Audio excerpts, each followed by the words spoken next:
and today you're gonna watch the in-depth review of Amazon Fire TV Stick. But before we get started, how about hit the bell icon for getting notified about all my future videos? Now that you have done that, let's really get started with the video. So these are the things that come in the box.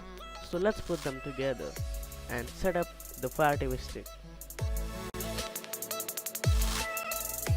Take your HDMI extender and connect the Fire TV stick to the HDMI extender properly.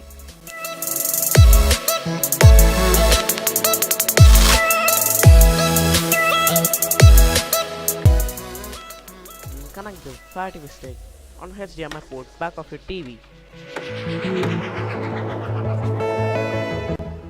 Then connect the power adapter to a power socket and then connect the USB cable to the power adapter.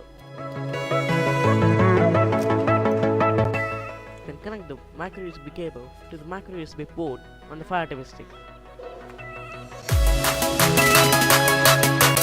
After registering, your Amazon Fire TV Home should look like this. You can download apps, games and more from the Amazon App Store. For testing the game graphics, I'm playing LEGO DC Comics Mighty Macros. Let's check it now.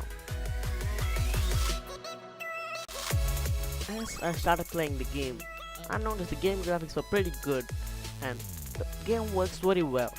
I enjoy playing this game.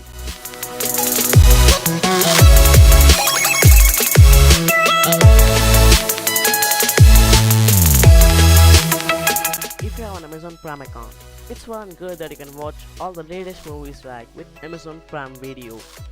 Or else, you can register with a 30-day free trial and enjoy. The great feature allow is the Fire TV stick supports Dolby Digital sound. Another feature is you can cast your mobile to the TV using the wireless display. The only drawback of Fire TV remote is it doesn't have a volume button, so I should always pick up my original TV remote to set the volume. That's the end of today's video. Please give this video a like and share it to your friends. Well, that's me signing out. Thanks for watching, and I'll meet you on the next video.